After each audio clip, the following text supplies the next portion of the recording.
સરસ.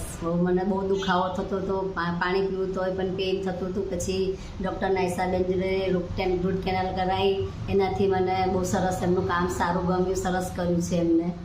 સરસ કે પરફેક્ટ રૂટ કેનાલની દાંતની જે ટ્રીટમેન્ટ થઈ એ સરસ થઈ, અને જે દાંત કેપ બનાવડાવી એ પણ બહુ પરફેક્ટ કેપ બની ગઈ છે, અને સરસ મને બહુ સરસ લાગ્યું, સારું લાગ્યું.